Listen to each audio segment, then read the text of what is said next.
All right, good evening, everybody. Thank you for joining us. So delighted to have with us tonight. This is the Marketing Professionals panel discussion, and I am Stephen Sands, I guess you would call me the producer for this panel discussion tonight. And we are so excited that you all have registered to be a part of this. I'm going to go right ahead and just introduce our host for tonight. She is Mummy Mogul Lashanta Smith, a multi-passionate creative and entrepreneur.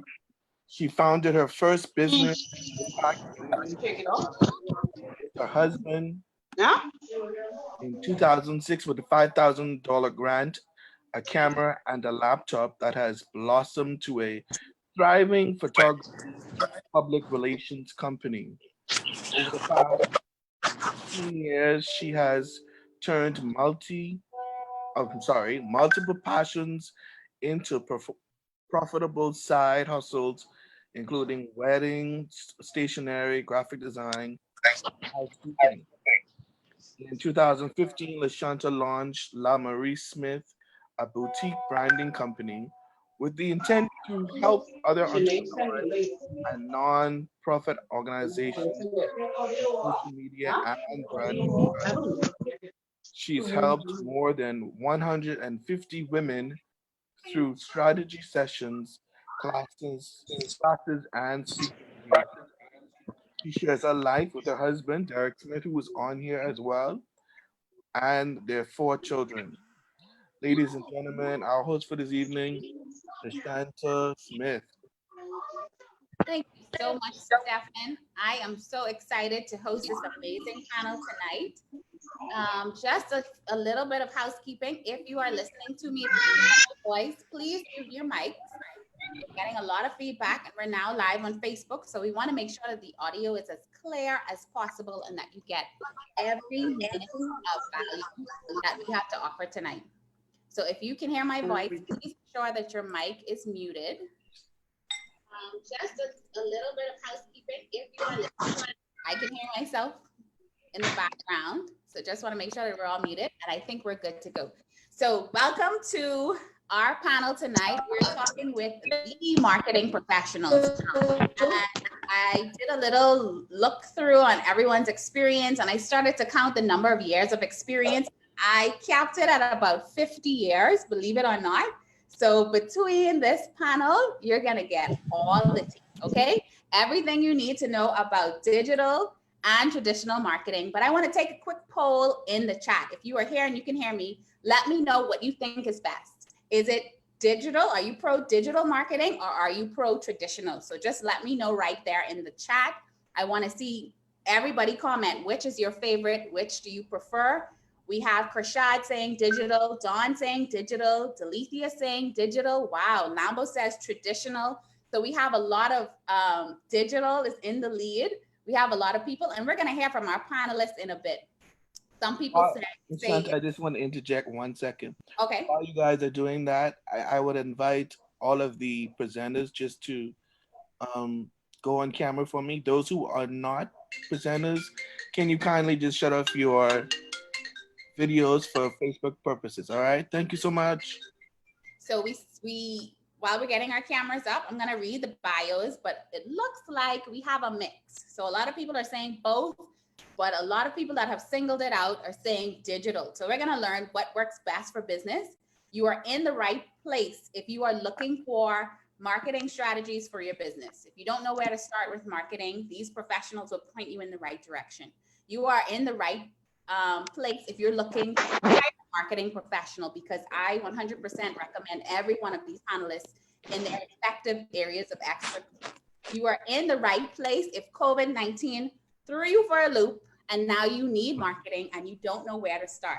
We're going to give you all of the tips and tools that you need to get started. And if you want to take it a step further, I highly recommend that you reach out to these professionals that we're going to hear from tonight. So I'm going to go through and start to introduce our speakers. And after I read each speaker's bio, I just want you to turn it on and tell me digital or traditional. Which do you prefer? So this is for our speakers. Our first presenter tonight, our first panelist is Bianca Bethel Sawyer. She's a nationally award-winning creative in marketing, events, and communications with a history of 9+ years experience across various industries. She started her career in journalism before moving to marketing and communications. And to date, some of her greatest career highlights include a customer-centric sponsorship, events, and community platform on pillars that empowered the Alive brand to become the fastest growing second telecommunications operator in the Bahamas. Alive, right? Created and managed the first internal and external communication and marketing strategy for the National Training Agency, another big name, and led the team of marketing and communication professionals responsible for marketing the company's biggest sporting event. Last year, she launched BBS Marketing and Communications, a marketing and communications firm dedicated to expedient top-line revenue growth and resource acquisition for its clients. She assists clients in developing strategies for growth and in executing these strategies. Specific services include marketing program development, public relations management, digital and social media marketing. I think we know where she's going to lean tonight, and executive positioning, branding, and corporate strategy. She thoroughly enjoys breathing life into new and mature brands, setting them apart from competitors and creating truly memorable experiences for consumers for maximum engagement and growth. She is married to Giovanni Sawyer and is the mother of 2 beautiful girls. Ladies and gentlemen, let's welcome Bianca Bethel Sawyer. Bianca, digital or traditional? Good evening, everyone. Both. Both. She says both. Good. So Diasante Small, newly Diasante Small. That's a lovely name now. So Diasante Small is the owner of The Bush Cook and Flavors Catering, and has been referred to as a girl boss, not afraid to speak up, launch out, and even whip up a burger or 2. With her partner in both life and business, Chef Corey Small, she manages a team of 15 team members, caters events from 200 to 500 persons, and creatively pushes their company to present food in a new way. When she's not snapping photos of this week's specials, she's catering to her marketing consultancy clients with a focus on social media and branding. And her favorite dish to serve is her creativity. I love that. So ladies and gentlemen, let's welcome Diasante. Thank you for having me. And my choice would actually be both also. Nice. Okay. So both from Diasante. So Dario Torelli is quite the heavy hitter. His expertise in business, marketing, and promotion of a brand, logistics, commercial sales, training, and event management. You may know Dario as the marketing manager for Burns House. He's been the marketing manager of John S. George, guest service manager at British Colonial Hilton. He worked for commercial sales for Seaboard Marine and Mediterranean Shipping Company for 13 years.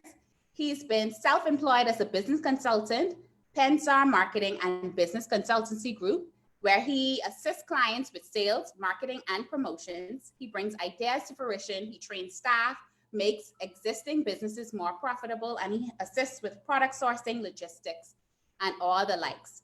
He was very instrumental in the development and success of Bahamas Carnival as president of the Band Owners Association and owners of Rhythms Mass Carnival Band, and he's actually the owner of Bearfest Bahamas. Let's welcome Dario Torelli. Hi, good evening, everybody. And I love both. Traditional, you have to put the whole way, but of course, this the new age, social media marketing. I love it also.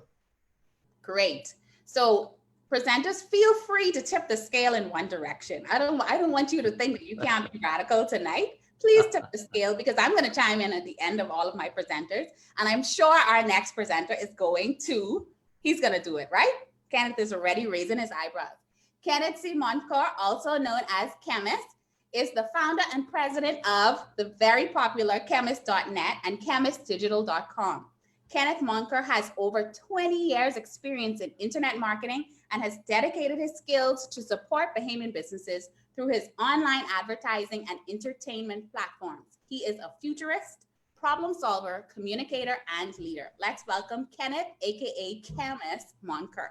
Good night. And you know I'm full with it. Digital, baby. That's it. Tip the scales, baby. Let's do it. All right. Next up, we have Kieran Wood. He's an alumnus of the University of the Bahamas, attaining a bachelor's degree in business administration with concentration in marketing in 2017. Having worked in marketing for 3 years in corporate, he has recently transitioned into the hospitality industry, where he currently holds the position of Public Relations Assistant Manager at Atlantis Paradise Island, responsible for reputation management and social media. Light work, right? Light work. He is also the founder and creative director of the Pico brand, one of the leading handcrafted fashion accessory companies in the Bahamas, established in 2014. With both marketing and PR expertise, I don't know which side you're gonna lean on here, he possesses an elite skill set in new client acquisition, sales, campaign management, and disruptive innovation. His philosophy, never settle for mediocrity, always strive for excellence. Ladies and gentlemen, Kieran Wood. Kieran, which side? Good evening, everyone. Good evening, everyone. Only because you insisted that we pick a side, I will say digital, but I'm not opposed to tradition. We have some people in the chat saying, yay, Biscante, Purple Nation. A mixture of both people are still chiming in. So it looks like digital is winning right now. Next, we have someone that I've worked with many years ago. We're not going to talk dates and timelines, right? But Petra Haven is Managing Director for Chameleon Management Group and has over 10 years of marketing and management experience. Holding previous marketing positions at some of the major companies in the Bahamas, Petra branched off and formed Chameleon, a boutique branding and management agency that focuses on small businesses and the entertainment industry. I think Petra is still here. Yes, I am. I'm still here. Beautiful. Awesome. Awesome. Good evening, everyone. Good evening. Good evening. And so I'm a little rebel. I know you gave us very specific instructions, but I like both. It really depends on your client. So I love both. So we're going to go digital and traditional. That's fair. Not a problem. Next up, we have Shanna Edgecombe, a creative consultant with TREP Consulting. She has worked with businesses and organizations across various industries, including Inter-American Development Bank, Caribbean Landscaping, Adastra Gardens, Zoo and Conservation Center, Drooper Solutions, Pineapples and Power Tools, and Island Tours. She specializes in helping small businesses, in particular, leverage social media, create marketing strategies, set up processes, and get clear on who they serve. She holds a degree in international business and has studied in the United States, Netherlands, and China. She's also the lead planner and designer with Engaged and Beyond, which specializes in micro weddings and special events. Let's welcome Shanna Edgecombe. Let me unmute myself first. Good night. I would say, again, like Petra said, it depends on the client. That's my final answer. Not a problem. Not a problem. And closing us out, but she's by no means the least, Shanae Smith. And she's my namesake, so she's already special and amazing. Okay, she's already awesome. A dedication to the art of storytelling and a passion for marrying innovation, creativity, and influencing real change has led Shanae to her career in media and communications. She is an entrepreneur, marketing and communications professional with over 4 years of experience in the field. In May 2018, Shanae graduated from the University of the Bahamas at top of her class, collecting the Journalism Achievement Award and a Bachelor's of Arts in Media Journalism. Over the years, she has built the brand of On the Record with Jerome Sawyer through her digital marketing, as well as produced the show. She's helped build the brand of her own company, Unseen Media, and assisted in telling the stories of individuals such as Sebastian, companies like Leno Financial, Gemini Fitness, and more through social media, content creation, and branding. Storytelling is an intrinsic part of who she is and what she does. And most recently, she has lent her talents to the rebranding of the Office of the Prime Minister, where she now works as Communications Officer. I told you she was amazing. So let's welcome Shanae Smith. Hi, everybody. I do think that both have their strengths, but I personally prefer digital. Personally prefer digital. I'm going to chime in here and I'm going to say traditional media is dying. And I'm sure you're going to at me later. All of my panelists are looking at me like, okay, let's get into that. But I'm just going to open us up with general questions. I'm just going to review the chat. So just for a little bit of housekeeping, we're going to start the conversation now. I'm going to open it up with general questions.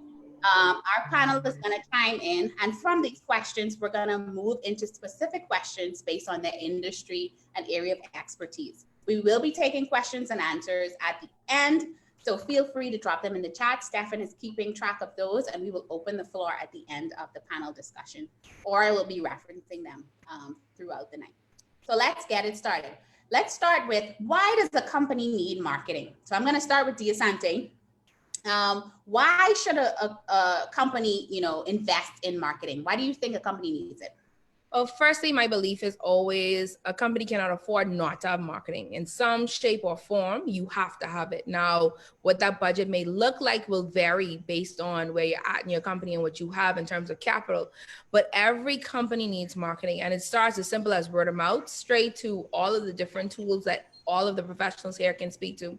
A company would need marketing from the position of understanding how they position their product, their pricing. A lot of people don't think about that. A lot of people think about marketing from the perspective of, oh, I have a flyer or I have a commercial. When you think about marketing, is actually the product strategy, how you position, how you price, how you present your product or service to the market. There's different elements of it and how you communicate what you do, how you do it. And so the key thing is that you need marketing because it ensures that you are able to reach your results from a financial perspective, but also just being able to position. And that's super important for me because a lot of times people just, like I said, see it as on the end of promotion. For me, I always see it from the strategy perspective. Before we can even get to the public, we need to make sure that how this looks, how this sounds, what it costs, how we're able to message the product or service is super important. So I think overall people need marketing so that it directs the progress of a company. So I love that you use the term positioning your products and the word strategy. Kieran, tell us a little bit about the importance of developing a strategy, a marketing strategy in a company.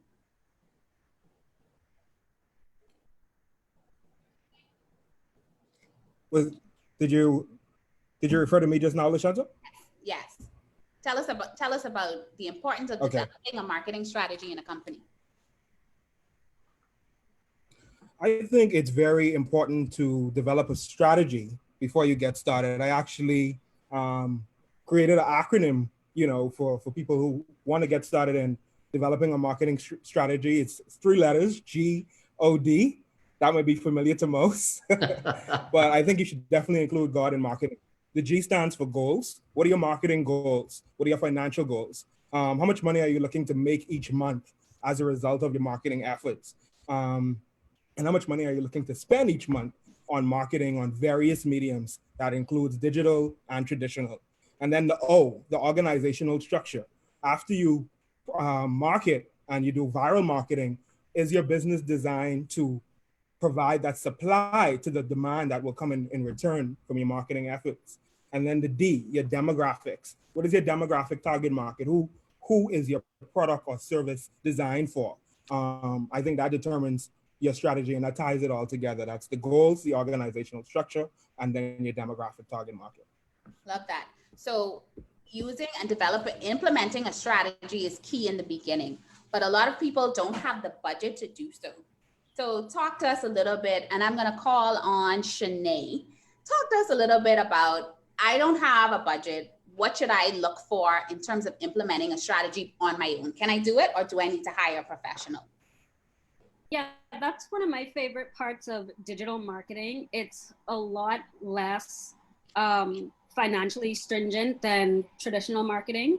As simple as running Facebook or Instagram ads are extremely effective, and those are things that you can do on your own. And eventually you will need the help of a professional because it's not as simple as, just buying a Facebook ad. You need to understand targeting audiences and making sure that the content that you're putting out is something that can draw in the audience. But you can start as simple as, using those means because they're very, very affordable. A Facebook ad can be as cheap as $1 a day. Very powerful. And I think that's one of the benefits of using digital marketing. But Bianca, if we wanted to use traditional media, traditional marketing, what would you say we should look for in hiring a professional, a marketing professional?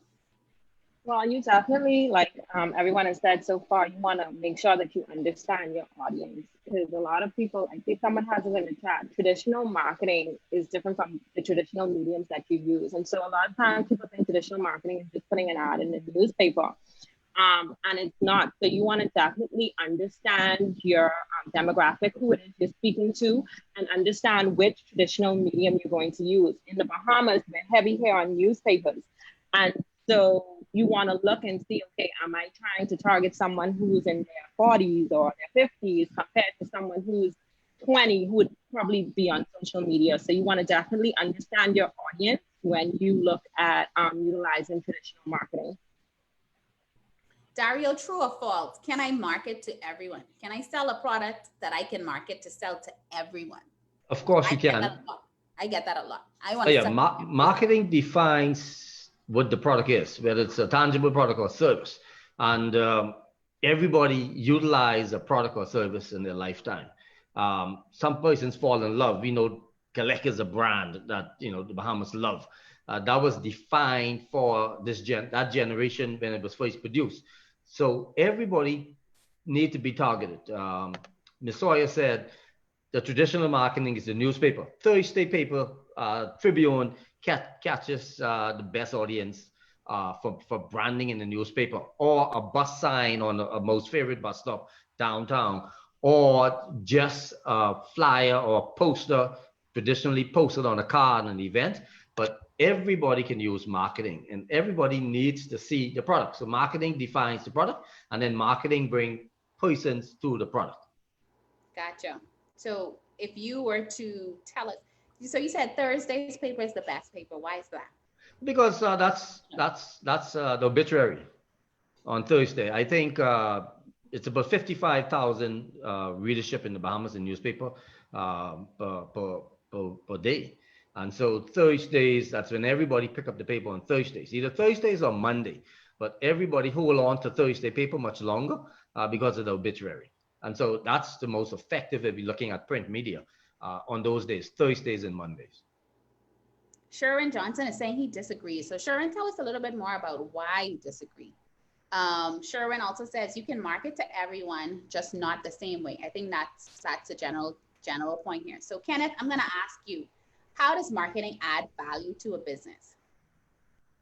How does it add value? Well, you get to deliver the tone of the company as well when you're doing your marketing. You get to say what kind of company we are. You know, you get to work on your branding. It's not just the sales. So you get to set the tone for your business. And I think after you've already say exactly what kind of company you want, what kind of message you want to put out there, what kind of tone you guys have, then we can start figure out who we want to target to, who our audience is, who we want to speak to. And my thing actually, Torelli, is just focusing more on a targeted demographic, because pitching out to everybody's not going to receive the message the same. But if you put the message where people are interested in engaging that content, you get a better response, in my opinion, and from my experience on digital platforms and using by targeted demographics. Petra, what do you think? What do you think marketing, or how do you think marketing adds value? So I'm going to speak from my expertise, which is predominantly branding. Branding tells a story. Branding is what people not only see, but what they feel. And people not only fall in love with your brand, they also fall in love with the people that are attached to the brand. When it comes to branding, it's vitally important that people understand your brand essence, that they should be able to understand your brand voice. Also your target market. You know, every last marketing professional on here is talking about target markets. It's vitally important that your marketing and your branding is always focused towards your target market, because if you're going to spend your money, you need to spend it in the right places. Another thing that's really important when it comes with marketing is being able to drive those persons to your business or to purchase your product, to get your service, because sometimes sales and marketing goes really hand in hand. Marketing gets the story out there, gets the word out there, pulls the people in, and also keeps them in. Marketing is good, but you need to be able to retain your customers there. And so that's where that strategy comes in once you have your I think Kieran said God. Once you have your goals, you organize it and your demographic. So thanks, Kieran, for that little plug. I'm gonna use that next time. Definitely a gem there. So I'm gonna open it to anyone that wants to answer. Tell me about, I just started a business. I hear you guys all talking about demographic and target market. How do I identify who my audience is? Shauna has the floor. Kenneth has it. Go ahead, Kenneth. Well, I typically do surveys. I typically just ask. I just ask. You never know. So I just put a feeler out there and do some surveys and find out exactly what people want and what they feel about it. And I keep questioning until I get to what they want. And do you use a digital route or a traditional route? Definitely a digital route. It's faster, and it's less expensive. Okay, Shauna, what do you think? I think it depends. So you can approach starting a business from two ways. Either, and y'all excuse me, I have an external monitor. That's why I'm looking off to the side. So you can either decide that you want to service a particular group of people, or you have a product or service that you want to offer, and then you go out and find your demographic.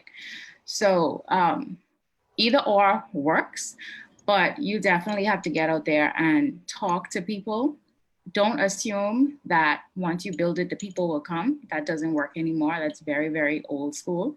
So now you have to, if you say that you service people who are between the age of 30 and 50, they have X amount of income, they hang out at different places. Like basically you're creating what is called an ideal client avatar.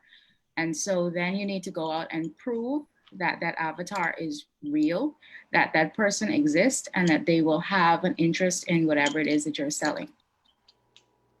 I think Bianca wanted to chime in as well. I mean, she basically said what it is I wanted to say. A lot of times we start businesses too, and we think we know who our target is, and the brand itself sometimes shifts the target based on how you brand whatever service or product you are trying to sell, and it shifts the target audience. So you could start off thinking your target audience is someone between the ages of 21 and 30, and after a few months in business, you realize that that's not really your target audience, and based on the brand story that you're telling, the target audience is someone much older. And so, like she said, you could start it in two ways. One, doing your research and trying to do the surveys, and secondly, sometimes let the brand determine it for you. But also, sorry, I wanted to add, I think also it depends on if your product or service is diversified. So that normally changes as well. So let's say, for example, Daria would have mentioned Kalik. Kalik has different flavors, and each of those flavors have a different audience, but it's still the brand. It's still a part of the brand. But I'm sure when they're thinking of their strategy, the way that they would promote a Kalik Platinum would not be the same way they, do the Kalik Radler. So you have to understand, firstly, your product. Then you will understand, okay, this particular part of this might be promoted to this audience, but this other element might be able to promote a different way to this audience. So you have to know your product. That's super important. I noticed I definitely agree. I want to chime in after the Asante if possible, but I definitely agree. Once you know your product, you basically know who it was designed for. So for example, face mask. If you're making handmade face masks, that's for everyone. So you can target to basically kids. You can do school kids in school uniform. I mean, and even though they're going to have virtual school and school uniform, and you could do adults so that you can basically position your product so that it can target everyone. And then your strategizing stages, you know who your product is designed for so that you can target everyone based upon the product, like the Asante said.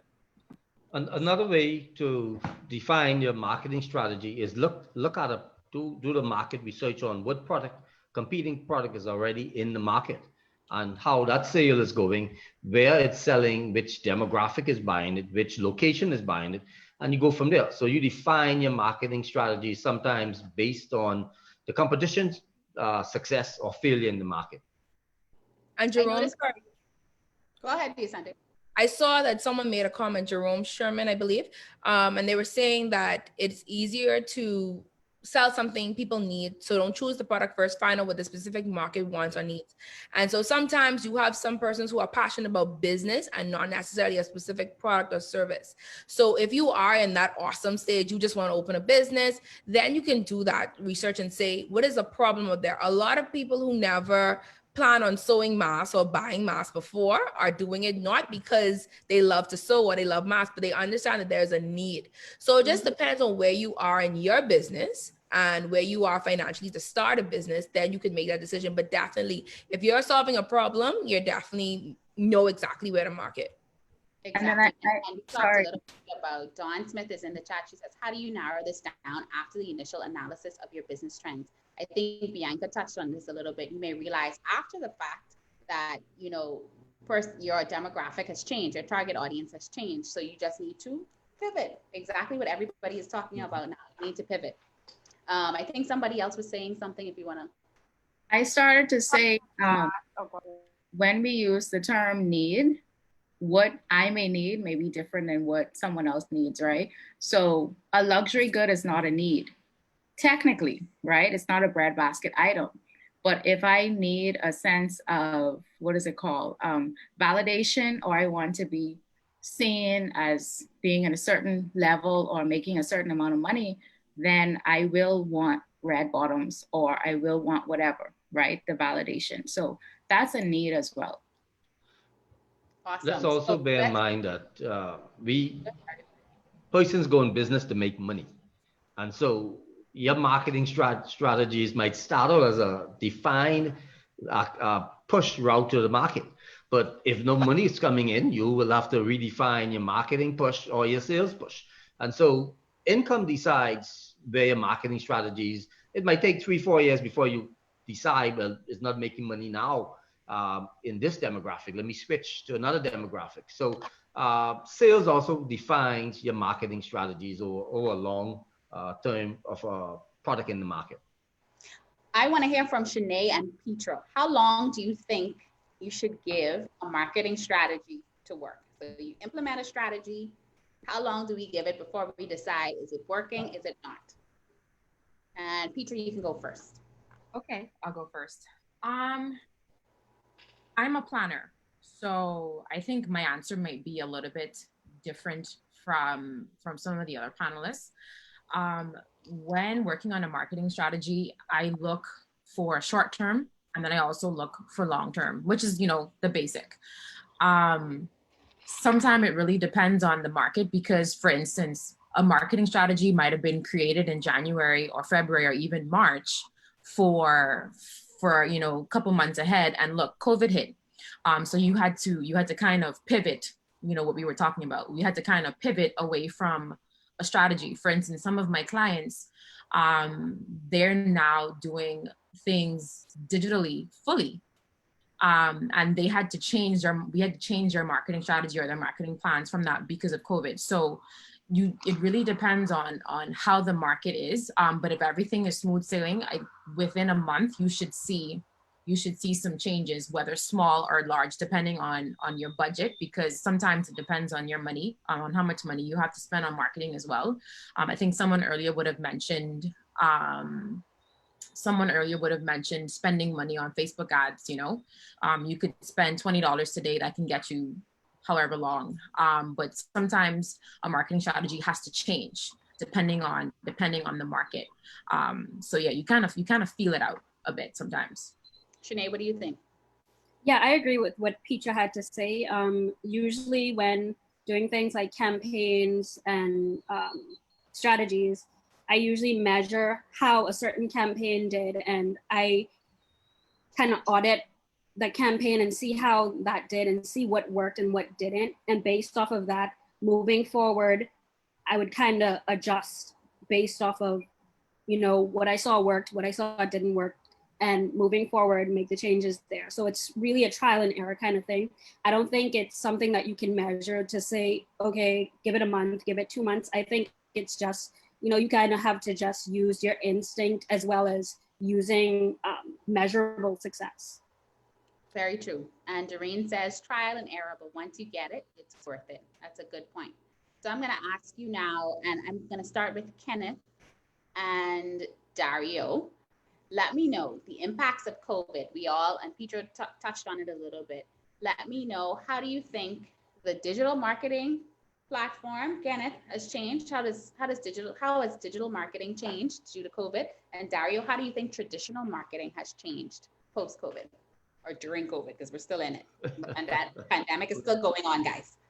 For the digital side, I'd say that it's been a rush of people trying to figure it out, because with the traditional marketing papers and flyers and all that stuff, nobody's on the road.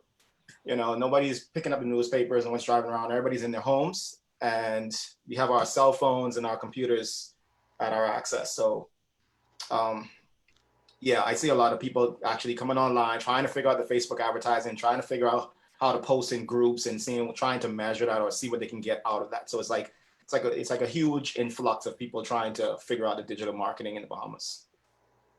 Yeah, and traditional marketing took a big hit. As Kenneth said, a lot of people not buying newspaper now. There are days when newspapers are not out, especially during the lockdown.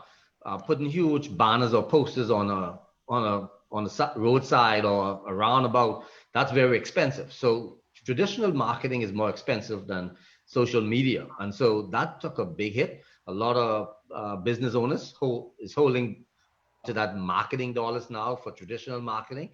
You don't see much ads in the papers. You don't see, like Kenneth said, there's no flyer. There's no events where guys run to your windshield and put 5,000 flyers on the event. So traditional marketing took a big hit, and everybody now learning social media marketing. It's free. Okay. Free to start, exactly, because that's the gig, right? That's the gig, isn't it? You're gonna need a professional after a while. Yes, of course. We have quite a few of our panelists that are well versed in certain areas, and I'm going to start with social media. Let's talk about the number one thing you'd recommend to someone that's getting into social media for their business. What would you recommend? And I'm going to start with Kieran, because the Pico brand is everywhere on social media. What is your number one tip using social media? I actually have 3 tips. So but I'll give you the number one tip, I think, is creativity. Seeing that you call it the Pico brand, I think creativity is important when it comes to your advertisements, your copy. And if you don't know what copy is, it's the caption that you write on your post. I just want you to keep in mind when you're creating your copy, you remember that features tell and benefits sell. And what your customers, what they're looking for, the benefits. How can the product or service that you're offering, how can it make their life better? How can it improve their life? How can it solve problems that they have? So you want to make sure that you are providing benefits when you're doing your marketing on social media. I might as well just go ahead and give the other 2. You want to be customer centric. You want to focus on the customer. Keep in mind that you're not in business for yourself. You're in business to serve a customer. So you want to be customer centric. You want to make sure that you're responding to inquiries on time. I see a lot of complaints with people. When they send a message or an inquiry, it takes more than 24 hours to get a response, especially from small business owners. So if you're a small business owner, you want to make sure that you're applying on time. So you want to be customer centric. And then the third one is you want to be consistent. Oftentimes you create a brand and then you go missing. People want to know, are you still in business? Is your product or service still available for sale? So be consistent, create a marketing plan. And yeah, that's my 3: creativity, customer centric, and consistency. Nice. So Kenneth, would you add anything to that? Kenneth, you're on mute. Say the question again. What is your number one tip for someone branching into social media marketing for their business? Consistency, Consistency. You gotta. It's a living organism. You have to keep letting people know what's going on. Good morning, good afternoon. What's our newest deals? Happy anniversary for the company. It has to seem like it's alive and open 9 to 5, just like if somebody was to walk into your brick and mortar store. So yeah. So does consistency mean I post 7 days a week, 5 days a week, 3 days? What do you think? It depends on your target. It depends on your audience. They wanna hear Something like as simple as entertainment or something. Yeah, you want to keep people in the know. But if it's something, I guess like a dentist firm or something, once a week, twice a week, just to let people know that you're there. The phone number, some of the services. You don't need to be as annoying or in their face as other markets. So it all depends. Good point. Shanta, I just wanted to add too, you need to choose the right platform for you. You have a lot of small businesses that are all over the place. They're on Instagram, they're on Facebook, they're trying to get on TikTok, and they haven't mastered one platform yet. So one of the keys with social media is finding the right platform that's for you. If it's Facebook, work on Facebook first and then move on to Instagram. If it's Instagram, then branch off to another social media platform. But find the right platform first, master it, and then target and move on to the next platform that you believe will work for you. Go ahead, Yolande. I just wanted to add one more point. I made a note of set boundaries. A lot of times with social media, persons think it's 24/7 access. That's not realistic. That's a good one. Whether it's WhatsApp, whether it's Facebook, Instagram, set your hours early. Make sure in your away message that is set, because persons will message you at 2 a.m. in the morning and then try to put you on blast like, oh, she's not answering me. No, it's 2 a.m., sis. So we need a burger to use that. Look here. So it's very important that you set boundaries, and always remember that the way that things are written is not the same as when you're having an in-person conversation. So professionalism, many times you have to take, that and then deal. So you have to know from literally you have to be prepared for that social media life. It's a completely different world when it comes to customer feedback, customer response. Expectations are completely different. So you have to set that from jump. And the second thing I want to say is that not every business, in my opinion and experience, needs to be on social media. I sat down with a client. Their clients are big companies, other companies. And I'm like, why would you need to be on social media? Now, you can have a presence, but at some point we're going to lack consistency in content because it does not exist based on your product and service. There's literally no way. You can't share details because the product that you offer is confidential. Company information is it's only two persons who consistently work the company. So you should not be on social media if you cannot develop a 30-day plan with actual content, consistent content and scheduling. If you can't do that, don't do it, because it hurts you more than helps you at the end of the day. I wanted to chime in. I wanted to kind of be tagged in a bit in reference to social media planning, as well as being able to respond to messages. I know small businesses, particularly with me dealing with small businesses, some persons have like a real job and then their side hustle is their small business. So there's a lot of time that they spend at their real job and they're not able to respond. So that's where hiring a consultant or a professional to help you really, really helps that, because sometimes you can miss a sale, you can miss a new customer, and people like to put you on blast. And so at some point you need to be able to hire a professional to assist you with your social media management, unless you are able to be on your phone with boundaries, unless you're able to be on your phone and check your messages and respond. Because I know like on Facebook, they have like an automatic message, I'll get back to you in 24 hours or within 24 hours or something.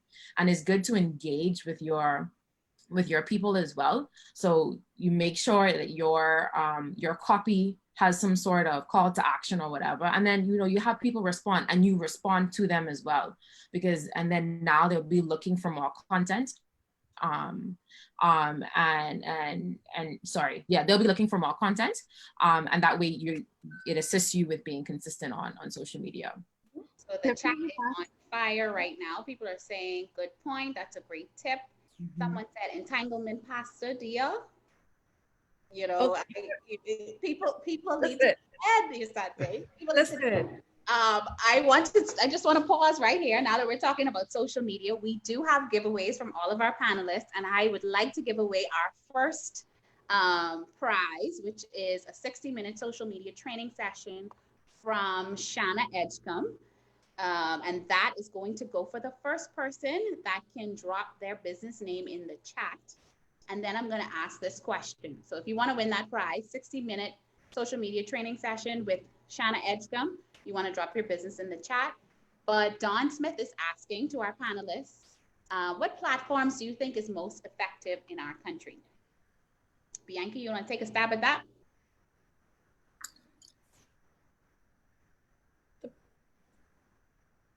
I would say I'd say Who's- Facebook. Facebook is really big. yeah, Facebook is big. Facebook And still is. Numbers. search traffic is big as well. Yes. I focus on the Google search traffic and then Facebook for me. Nice.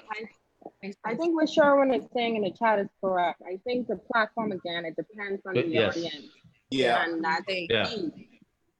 That's a big deal. It has to match the audience that you're trying to reach, right? For me, I think if you're trying to reach like the younger crowd, I found that they're more engaged on Instagram, more than Facebook. I think Facebook, you get a very general understanding or general reach of the Bahamian market. But if you're looking for that 20-year-old, 30-year-old crowd, even younger, I think Instagram would be that way. And depending on your product, you could venture into other things. I've not ventured out in the whole Snapchat, TikTok world. I believe in do what works for you and do what you can do well. And that's not my thing. But for those that could integrate their brand into those mediums should do so. Twitter is also a good platform for middle-aged generation. When I say middle-aged, I'm talking about like 30 and up. A lot of Bahamians are on Twitter, and it's a good place to actually be able to utilize content. And so it's much easier to use than a Facebook or Instagram. So Twitter is also a good option. I would say Instagram as well. If you have a very visual, a visual product or service, like with me for weddings, I mean, that's kind of where people go, right? And Pinterest is a big thing as well. I don't pay attention to my Pinterest, but I didn't realize that at one point I was getting up to 12,000, 13,000 views on my pins. And I don't even use it like that. So that's another thing that could be leveraged as well. And definitely LinkedIn, if you're a professional. I don't think we harness it as well as people who do in the States, for example. But definitely with LinkedIn, I mean, it's like you could interact with people internationally, not just here. And people are actually more likely to respond to you because it is seen as a professional networking platform. What's up? That chat platform is also powerful. I sell a lot of product on WhatsApp. I post a nice picture and, you know, it spreads all over Nassau, my target audience. So WhatsApp is still powerful to me also. I agree. Yeah, I think to understand each platform and the type of content that works for them, you can kind of formulate your content to fit it. So you can create content that wouldn't necessarily be video centric, and you can make it a video and post it to TikTok, which is something that immediately gets views, or post it to Instagram, stuff like that. So you can just understand the platform and understand the type of content that works for that platform. Good, very good. And nobody mentioned YouTube. So I just want to chime in and say, don't forget about YouTube videos too. A lot of people are on YouTube, especially during the pandemic. So don't sleep on YouTube. And you could also convert your YouTube videos. You can transcribe that and make it into a podcast, or transcribe it and make it into a blog post, attach that to Pinterest, create a graphic, put that on Pinterest that links back to your YouTube. So it's a lot of ways that you can drive traffic from one piece of content. Repurposing content is the way to go, right? Yep. Repurposing content is great. So we do have a winner. Congratulations to Executive Standards, Mr. Giovanni Bo. He's the winner of the social media 60-minute training session. So there are a lot of giveaways. I want you to keep stay as attentive as you are. I have 64 new messages in the chat, so everybody's on fire right now. A lot of questions, and we always get into it when we talk about social media. But let's move on to public relations and how public relations and marketing work together. I'm going to actually call on Shanae and Kiran. Talk to us about the marriage of public relations and marketing. Do you want Kiran to go first, or? Well, I'm not super familiar with public relations. I'm more into digital marketing, communication. Gotcha. Okay, so we'll let Kiran have this one, and then we'll probably incorporate Bianca. Okay, so Yeah. let's have Kieran go first. All right, so cool. Public relations and marketing, it's a real marriage because what you're doing is you're upholding the reputation of the business with public relations. And public relations can be as simple as sending a press release, inviting the media to experience what it is your business offers, sending out a PR kit to influencers. You know, most of us think that influencer marketing is marketing, but it's more of PR. When you see companies sending over a box to an influencer to do a review on that, that's public relations for that business. And also with magazines, it's another traditional. I have a traditional marketing tool here, a magazine. Oftentimes international. Wow. I say wow. So I gave wow. Oftentimes we forget about the traditional marketing platforms, but if you was to work for an international company, they sometimes have agencies that pitch to big press companies. So whether that's a magazine or a newsroom. And what I came across in the GQ magazine was this GQ guide to restaurants. I don't know if you can see that clearly, but they did like this restaurant guide. So if you build that relationship as a PR professional, you build that relationship with the medium, and what they do, when you build that relationship, you pitch to them and you say, hey, I see that you're doing this amazing write-up on restaurants. Can you include my restaurant in there? So when you look through, you see restaurants in like Dallas, Texas, or Miami, Florida. So now it's your press release, it's the magazine just talking about which restaurants to eat in major cities, but that's actually free marketing for your business as well.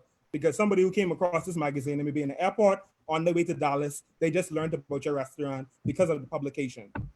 No, we can use public relation more in this country. You look at DJ Overdose. He goes from event to event to event. Imagine you can give him a stipend just to call your brand name for a couple of seconds every time he flipped another song. That's powerful public relation to 4,000 or 5,000 persons at an event. That's powerful. Or imagine me with your brand on my shirt as I am being interviewed by Rev TV or on a talk show, and I could make mention of your product. So public relations is still powerful in this market. As a traditionalist, I still use public relation a lot. I just want to add to marketing, like Kiwan said, marketing and PR goes hand in hand. And marketing is selling the product, and PR is making sure that product keeps a good reputation, right? Yes. And so if Correct. you own a salon, let's say you do hair, and Rotary is having something and they're talking about hair, it PR is you going to that Rotary event and giving that killer speech talking about how knowledgeable you are in the hair business, and persons then in turn spreading the word and talking about you. You didn't pay for that. That was just an opportunity presented to you. So it goes hand in hand. And like Dario said, it's key. It's needed. It's not just marketing alone. You want to make sure your brand keeps a good reputation. And social media influencers, I'm glad Kiwan brought it up, because a lot of people think social media influencers are marketing. No, it's actually just PR. Putting a mug with your brand on, let's say, the a news show or a TV show, that's just PR that you didn't pay for, and it's simple and it goes hand in hand with marketing. LaShanta, I wanted to add something. I think one of the key things with PR is it adds credibility. Yes. And that's also why I always choose with traditional marketing, because it's always that level of credibility. Depending on your product or service, you need that. Sometimes when people do see a story or you're attached to an organization or a good cause, those things say you're more than just a mom and pop, you're more than just a fly by night, but this company is really legit and structured and properly organized. And so for me, whenever we take on a public relations exercise, it's to add credibility to the brand. So yes, like Bianca said, you've already established the brand. PR is maintaining it and making sure that it still stays within the reputation. I love that. I love the differentiation. So Wilman Noel is in the chat. We must have missed him, so I'm going to give him another, and I hope it's him. We're going to give Wilman another prize. We're going to give Wilman a marketing consultation with Bianca Sawyer. So I'm just gonna make a note. So congratulations, you were the first, but we're also gonna honor Giovanna's prize as well, the 60-minute social media training session. So congratulations to you both. Now, I'm gonna ask another question, and I'm gonna give away a marketing consultation with Kieran now. And I think a few of our panelists have already identified it, but what is the difference between marketing and public relations? So, Okay, so this prize we'll give away to persons on Facebook. We're answering there.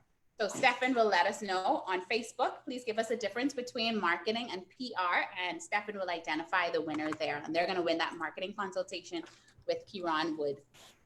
All right. So we've talked a lot about social media. We've talked about the marriage between public relations and marketing and how they work hand in hand. Let's talk about events. I know this is something that a lot of people use to launch something new, but what is the strategy of having an event? And I'm going to call on Dario, Shanna, and maybe Bianca can chime in here as well. Why is it important, and what value do you get from an event? An event is a business. We all get in business to make money. So first and foremost, an event is a business. That's one. Event brings in a little of every expertise together. You get the stage, you get the location, the site management, you get the DJ, you get the musician, you get the vendors, you get security, you get police, you get road traffic, you get everybody, the guys that sell the tent and lease. So I love events because events bring so much other small business owners to the profit table. And so Bearfest Bahamas is a perfect example. Out of Bearfest Bahamas, I engage almost 2,000 persons, including vendors or some ally person that brings this event to fruition. The guy that's got to sell me 50 bulbs to keep the location lit all night. So that's why I love events. And then with events, you have a greatest opportunity to do public relation on your brand or other person's brand, like the DJ making an announcement or the vendor selling sushi and on stage you give away. We doing PR now by giveaway. I already did PR twice. I mentioned DJ Overdose and I mentioned Collect. So that's what event do. So you could plug in, but event is also a business, a great business. So to add to that, I would say you have to ask yourself, first of all, what is the point of you having the event? Are you debuting a product? Is it a part of a campaign? Are you debuting the business? The next thing would be, who do you want to attend your event? You can't just say you want everyone to attend, right? Because then if you run in Facebook ads, this is such a pet peeve, sorry. If you run in Facebook ads for people between 18 and 50 years old or 60, and you have no parameters besides that, but you want a whole bunch of people to attend your event, please stop it. The third thing is, how many people do you want to attend your event? And then, of course, you need a budget. One of the things you have to consider in your budget is, ideally, your budget will help you figure out the cost of the ticket if you're going to charge people, right? And then you have to consider, well, do the people who I want to attend the event, do they have the capacity to pay to get into the event, right? So you can't have, for example, a $100 event or an $80 event, and then you're targeting teenagers. Where are they getting that money from? The average teenager can't go ask mommy and daddy for $80 to go to some party. That better come with a certificate, a degree, something at the end of that, right? So those are some of the points I would make with regards to events. I would take it at looking at it from owning a business and sponsoring events. So when you look at it that way, you always want return of investment for your event. So gone are the days when, you just wanted a DJ shout out or you wanted to hang some feather flags. You want to utilize that event to either gather leads or launch a new product or give information about a product or make sales. So when you look at sponsoring events, make sure that you get a return of investment for the amount that you're putting into the event. You just don't want to give $3,000 to an event and they say, okay, you can put your feather flags here. No, you want a booth. You want to make sure the booth is interactive. You want to be getting leads.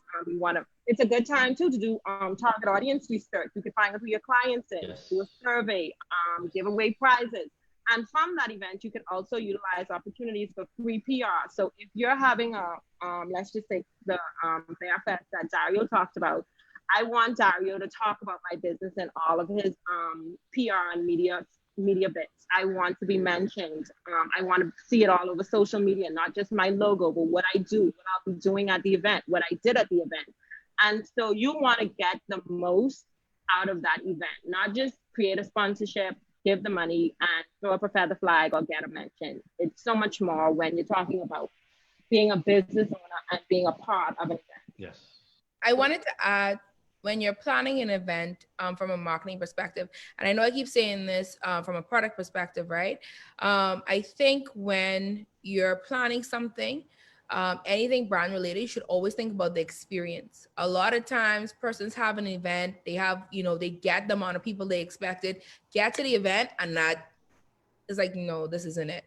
So for me, it's making sure in advance you're creating an expectation, but also backing up that expectation. If you're a person, I'm supposed to be able to walk away from that event fully experiencing your brand. I want to come back. Yes. Yeah, I want to come back. I want to tell everybody about this event. It's not just about the numbers. For me, whenever you're planning an event, from the minute you interact with the flyer or the invite or whatever it is to when you're about to leave, that experience has to represent the brand. And a lot of times, because people are always worried about the numbers, they miss the experience. Yes. Yeah, you got 1,000 people, but 900 of them will never come back to something you And they spread the word at your event. Oh yeah. I'll even add to that. What is in the digital aspect of things, it's easy to just collect emails and stuff like that. Like even for this seminar, this session, you got a lot of emails. But people don't take advantage, or business owners or event managers don't take advantage of this on location. Like you already have the 3,000 people there or the 1,000 people there. You're gonna just let them leave and don't capture their phone number, their emails. That's where you can retarget them, and you have that audience for as long as you want. You can just retarget those people. You don't have to go out and do the same marketing and the same expense you did to get the first 3,000 there. You can spend less because you already have your audience and just target them. So many good points: lead generation, engagement, capturing your audience in their contact information for retargeting. We have a question in the chat asking about influencer marketing. So you have an event, let's say you get an influencer to promote the event. And I'm going to call on Diasante to answer this one. I think they asked specifically for you, Mrs. Small. What do you think about it wasn't specifically to me, right? But I saw where Sharon was making a point about who that influencer is.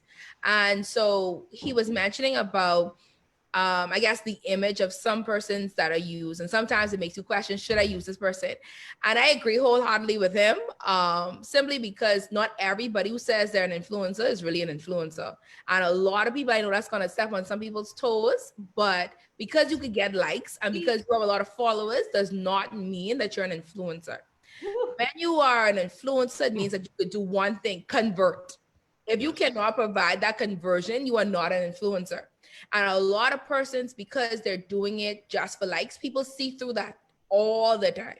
People see through that. And so a lot of times when people say, oh, you could rock my product or you could promote this, sometimes you can't get the level of return that they would normally get on their post because people don't see it as genuine or organic.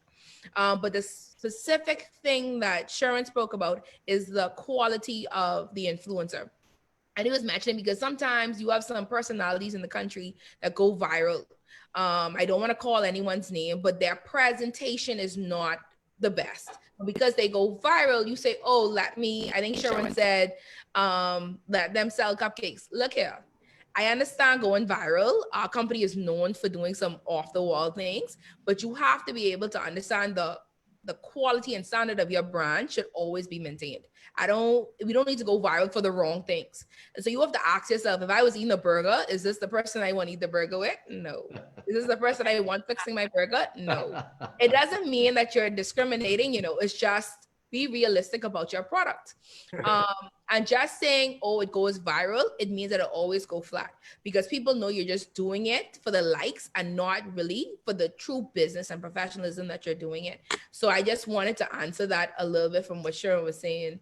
I want to hop in too and say too that we like slackness, right? But that doesn't mean that we can buy from you. That doesn't mean that we'll come to your event. Good point. So that's another thing too. And Jay Yeah, Johnson you is connecting. You definitely want to pick the influencer that aligns with the brand and the Yeah. company. That's important. Yeah. Yeah. And you want to understand too that the Bahamas is very small. And so we have a small pool of influencers who sometimes are basically every day trying to influence you to buy 10, 30 different products. And after a while, you're mine and you just tap out and you're not even interested. And so I think Desante said it, where she said, you have to make sure that influencer gives you, again, return of investment. And that's Great point, key, Bianca. to ensuring the success of the influencer you choose. But you should also, as a marketing professional though, you would learn that not every influencer that could provide the conversion is actually branding themselves as an influencer. I have some friends out there, when they post on social media about the latest restaurant, that is like everybody going to visit it. And their intent isn't to say, oh, I want to make money for this. It's just the fact that they actually have influence. That's the key part of being an influencer. Mhm. So because you're popular, like a lot of people like you and, oh my God, she's so pretty or he's so handsome, does not mean that you're an influencer. Can you influence someone to buy this thing? Can you influence me to actually attend this conference? And a lot of people, if they did that assessment, realize they don't have it. There are a lot of people who aren't branded that way and have that level of pull. And as a marketing person, your network should comprise of both the popular person, but also the person who's going to provide that results and give you 50 people attend it. You need that. Hey, and I'll add on that, even with influencers, because they'll tell you anything. I got this much likes, because don't forget, in this world now, you can buy likes. I can act like I'm an influencer tomorrow and buy a bunch of likes and stuff like that. So, what I do in the email world and lead generation world, I back everything with opt-in boxes, subscriptions. So I'll have that influencer maybe marketing my product, but he's sending to an opt-in box so I can capture those leads, capture those people for myself. When I'm done with the influencer, I now have these leads that I've generated now that I can go ahead and move on to the next step of engaging them and turning them into sales. So I think that's important. Don't just let somebody tell you, okay, I'll get you 30,000 views. And then you're like, what? Wow, I didn't even make one sale. At least walk away with some leads. And we know the saying, men lie, women lie, but numbers don't. And I want to add in a point, LaShanta, so that we're on influencers. We also want to be able to track. You want to track or measure, the effectiveness of that influencer. So I always advise, give them a discount code. So use LaShanta 10 for 10% off your purchase. So you see how much people come back to you and use LaShanta 10 for 10% off their purchase. So now you're able to measure the effectiveness. And it's the same thing with newspaper ad. Put in a coupon cutout. So now you're able to see how much people are actually cutting out your coupon out of the newspaper and going into your business with that coupon. And you're able to see, hey, should I do this newspaper ad again because nobody brought a coupon in, or nobody used this influencer coupon? So will I use that influencer again? So you want to be able to measure these things. So that's what everything that we had in the chat. How do you measure the success of your marketing? What are some of the analytics? How do you measure return on investment? What are your tips? Anybody can answer. Depends on the platform. I think always giving them a call to order, like Yvonne said, if you do a promotion, what is the step that they need to do in that promotion for me to see that I have a return of investment? If I did an event, if I have some campaign going, newspaper ad, radio ad, is a simple call to order that you include in every aspect of marketing that will in turn let you be able to see a return of investment. And then you, if it's a product you're selling, you'll be able to capitalize that with your sales as well. Okay, call to order. And then I think Kiran was chiming in. Yeah, I think I chimed in. I basically was saying, if you do an ad, because newspaper ads are very expensive. I have a newspaper here too. So if you see we have some colored ads. You get all the props. Of course you do. And it's in color. If you do a newspaper ad and it's in color and you add a coupon to this and you say a call to action, like Bianca is saying, call to action, cut out this coupon for $5 off your purchase. Now you're able to see, well, hey, this newspaper, this brought me a lot of money. I'm going to go back with this again next month. Or I'm not going to use that newspaper the other newspaper because nobody brought a coupon. So you're able to measure and track your results, track your return on investments. You don't want to just be spending money on marketing. You can't measure it and you're basically, experiencing a loss. And one of the great parts of social media marketing is that these platforms have insights built into their platform so that you can check them. So if you run a campaign, you can measure the amount of likes, the amount of engagement, the reach. So they have all of these things listed there that you can check. So that's one of the reasons that I really like digital marketing. But then you have to be able to know how to read. You have to know how to read the analytics and the insights as well. That's a big thing because they're there. But then a lot of people either they don't go into it or they don't understand what they mean. Facts. That's the main thing I run into with my clients. They know the insight is there, but they really don't know how to read it and how to optimize to get the best out of it. How to get rid of a certain demographic that's just not doing anything for you, how to continue to optimize. We in the Bahamas have the greatest example of coupons. At Super Value. Lot of persons from young to senior shop to Super Value because they get a return on the dollar spent, which is a coupon. Yes, and many a small business that I engage, they don't understand that concept. It takes a lot of probing to give. Even I recommend that every staff, every team member in your organization should have a business card, and at the back of the business card could be 5% off. You'd be surprised how much persons your janitor or janitress will engage within a month. And with that $5, 5% discount off, she's standing in the bank line for 30 minutes, might be 30 persons on the line. She could give 30 cards out. And people don't like to give business card to every staff, but I recommend that every staff should have a business card. At the back of the business card should be at least 5% off. And your greatest marketer and sales agent is your staff. Yep. So we also have Petra in the chat saying that coupons and loyalty programs work. So that's exactly what Dario's talking about. Loyalty programs, getting people to come back and revisit and use based on their frequent, spending with you. LaShanta, I wanted to add, I think Dario made a great point just now, people judge your company based on who works for you. And as whether it's you alone, you need to rep your brand. A lot of people miss that. You're the first point. If you have to interact at any point, you're the first representation of your brand. Yes. You are your number one promoter. And so I tell people all the time, if you ever eat at a restaurant and the people who work there don't eat from it, don't eat. Don't stay. Right? That's really the first thing. Like I ask my team all the time, what's your favorite thing to eat from there? Because if you can't answer that, how can you answer a customer? So I always, from time to time, ask them. I think that they think I'm pretty random, but those things are super important. If you are not a part of your brand, if they don't believe in the brand, then you have to check stock because that's the first word of mouth that matters. If you don't rep your brand. Right? Very true. Very true. And then we have a lot of people saying, I'm crying. Say it louder. Your staff is your brand. Very true. I'm saying, sorry, because the person is asking. What I'm saying is that they're your first word of mouth because the person is asking me.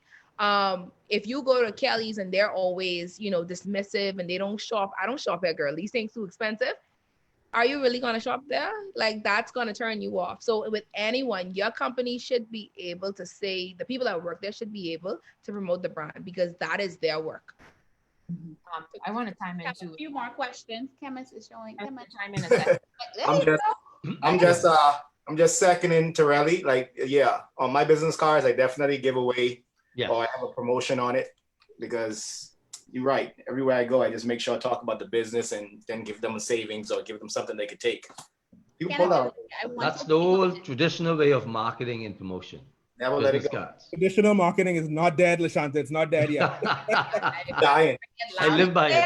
Loud and clear. I want to ask Kenneth a little bit about digital marketing some more. Is email marketing a good strategy in the Bahamas?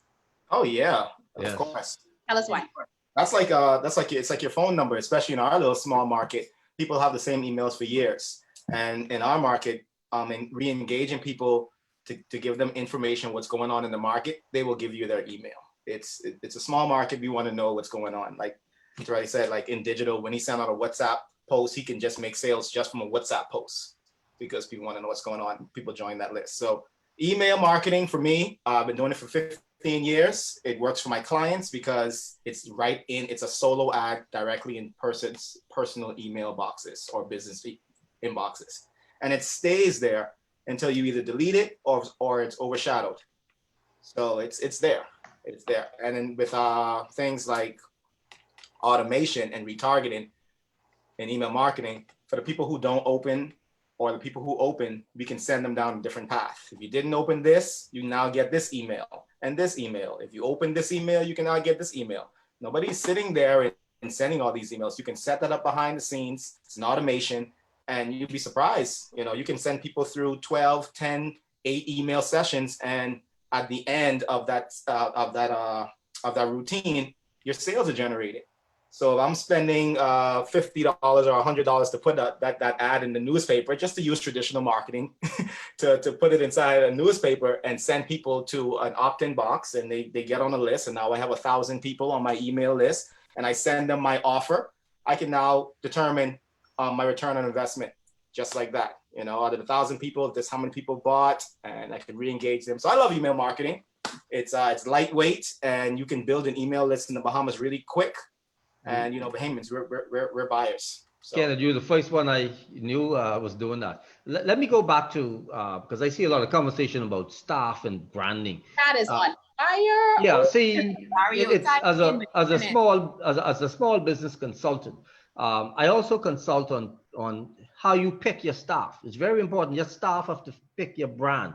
If you're selling Kong salad, and your girls or your female staff have to be dressed in a certain outfit to push your brand, don't hire somebody who's conservative because they wouldn't push your brand. So it's very important that as a consultant, I sit with the client and I try to also assist with staff training or even staff sourcing. That's very important. If your staff don't fit your brand and don't push your product, you have the wrong staff, or you're not compensating your staff enough to push your brand. So what would you think is the most effective way to get your staff to believe in the brand and represent your brand? They have to be part of the whole production of your marketing focus. You have to be, because your marketing defines your product, your brand. And so everybody could, because we all spread out throughout the demographic Nassau spread. So if I live out east, but my janitor live out west, she might could tell me something about my poster on a fence out in our area that don't fit that location. And so your marketing strategy have to be with everybody, and do a survey in the company. Guys, we want to launch this product. We want to launch a new brand. How can we all fit this into our conversation with the public? Petra is adding some good points as well. She says everybody needs to be on the same page. Give them a spiel. Go ahead, Petra. Yeah, listen, at the end of the day, if your internal customers, which are your staff, if they don't believe in your brand or they don't believe in your product, then you already batten yourself out, because they are the ones that are front facing to the customer or to the consumer most of the time, or 90% of the time. So they need to be able to not only be a part of your brand by understanding the brand, because you need to be able to train them. But when you meet or when you interview your people, you need to make sure that they fit within your bubble, fit within your box. Because if you work in a library and you're trying to hire somebody to work there, and you hire the loudest person or the Joneser, you won't get no. That don't make no sense. They don't fit. Yes. You have to make sure that they fit what you're trying to sell, your product or your service or whatever it is. Like Dario would have said, if you have a Kong salad stand and you trying to get people in there, you can't have somebody dressed in turtleneck. You know what I mean? Like you have to be able to fit your people to your brand, and then you have to be able to train them. Because I think one of the most disappointing things is when you have your employees and they don't understand the passion, or they don't understand the culture, or they don't understand everything because you haven't taught them. and then or one said no and the next said don't, and it's conflicting information and customers are confused. So you have to always make sure that you hire the right kind of people for your job, or I mean for your service or your product, and then you have to make sure you give your people the information. That's a part of your brand. That's a part of your voice. Yeah. Sorry, I was gonna run on, but yeah, you definitely have to be able to hire the right set of people for your brand. And I think there was a comment way up talking about the Joneses selling the cupcakes. I think it was. Yeah. Some people utilize that tool to be viral or just to say, get likes, but that doesn't put money in the bank. It really doesn't. It may get you shared around on WhatsApp for a day or two, but then something else is going to happen and you fall flat. So how are you going to retain your customers, or how are you going to reel them in?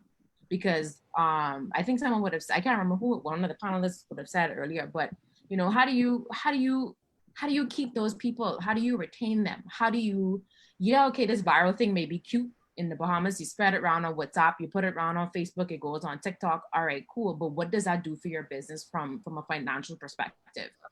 It's good social media, and that's one part of it. But you need to be able to translate that into putting money in the bank, because time's tough. So social media is good, but how does that translate into retaining a customer as well? I want to add some, sorry. It goes back to return on investment. Asante, before you add that, I just want to announce our winner for the marketing versus PR question. Our winner of the marketing consultation with Kieran Wood is Mr. David Roll. David is on Facebook, so congratulations to him. And we're going to start asking questions from the chat, so you can go ahead and start to ask your questions in the chat on Facebook and here in Zoom. Go ahead, Asante. I wanted to add with staffing. I say this because we didn't always get it right. I'll be very honest. When you have a vision and a passion for something, one of the key things we have to learn is how to articulate that. A lot of times when you Google, interview questions, and you go based on that, but I realized that we had to even come up with our own interviewing process that worked for us to get the type of answers we needed.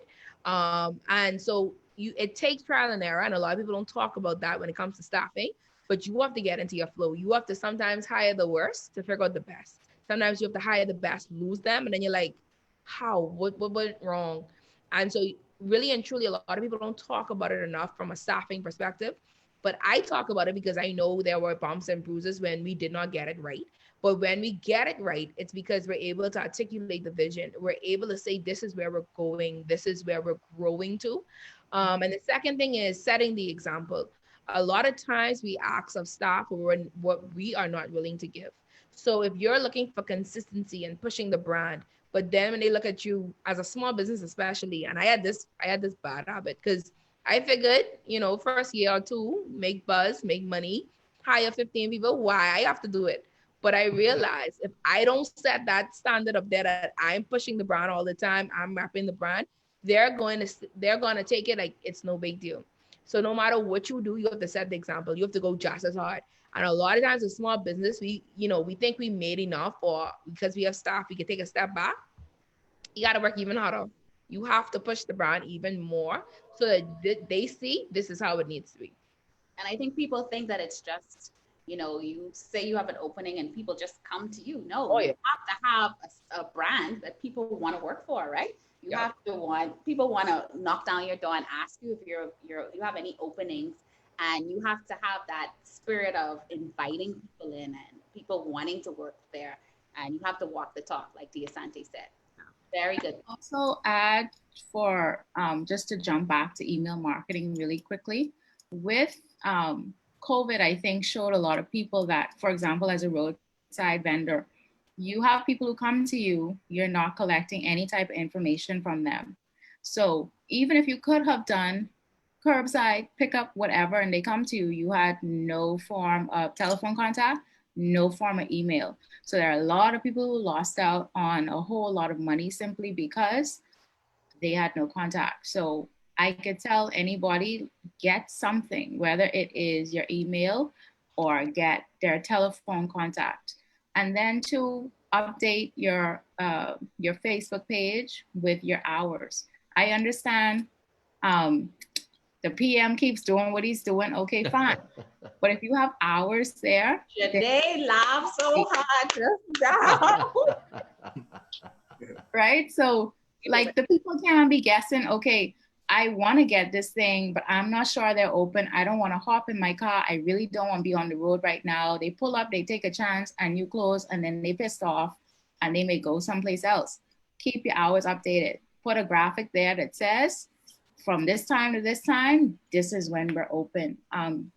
Even something little like that, that is helping them, and that's a convenience for them. So just keep that in mind, I should say.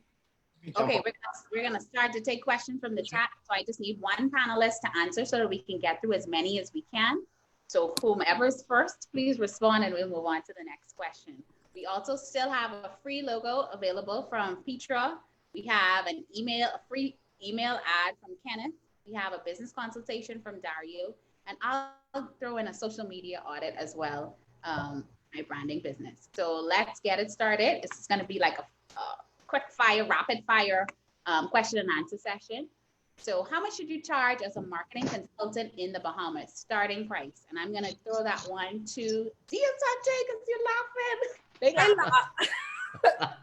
Okay, so I would say this, right? It's a work in progress, right? Because for me, I feel like I've gone through that phase. It's been 9 years, I guess, of me being in the business. And the prices I used to charge when I first started is completely different now. And now I'm more of a, this is my price, take it or leave it type of person. 2 years ago, even 5 years ago, man, I negotiate, no, this is my price. I have my hourly rate, that's what it is. You have to see where you're at, right? And you have to understand the value. And it's based on your experience. That's the key thing. And your experiences vary. So I really can't say to a person, this is where you start at. But you really have to be mindful. Also, it depends on who your clientele is, because small businesses are definitely gonna have smaller budgets. Be mindful. But I always tell people, establish what your hourly rate is. What is your hour worth? And don't bend. If you really and truly, it's hurting you or costing you more by driving there, meeting with this person, then don't do it. I've found in my experience, the persons with the smaller budgets have the bigger demands. That's my personal experience. They will call you, they will email you, they want me twice, 3 times a week.